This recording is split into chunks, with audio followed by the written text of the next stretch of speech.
Studentët serb godasin me vezë autobusin me mbështetësit e Vučić.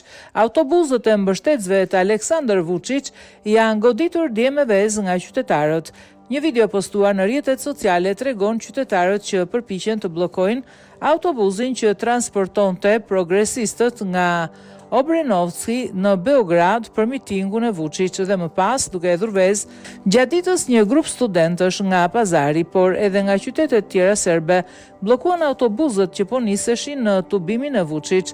Policia i ka larguar nga rruga, por sipas informacioneve të disponueshme, nuk janë arrestuar. Manifestimi qendror me rastin e themelimit lëvizjes për popullin nga prorusi Aleksandar Vučić do të mbahet në orën 19 para kuvendit të Serbisë. Serbia është përballur me protestat në dha studentore pas shembjes së tendës sekurudhore të Novi Sad, si pasojë së cilës 16 persona kanë humbur jetën.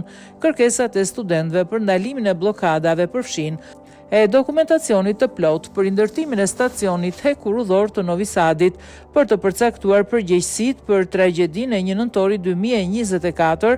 Ata gjithashtu kërkojnë që sulmuesit e demonstratave nëpër Serbi gjatë protestave që pasuan aksidentin të identifikohen dhe të përballen me përgjegjësi penale.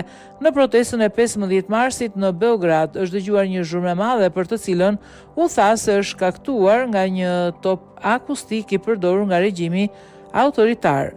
Komisionerja Europiane për zgjedhrim Marta Kos ka deklaruar se kërkesat që po i bëjnë protestuesit dhe studentët në Serbi janë plotësisht në përputhje me kërkesat që Komisioni Europian i drejton Beogradit zyrtar. Sipas saj, Serbia aktualisht është në stangim në rrugën e saj drejt BE-s dhe ka përpara disa hapa të domosdoshëm nëse dëshiron të vazhdoj negociatat për antarësim.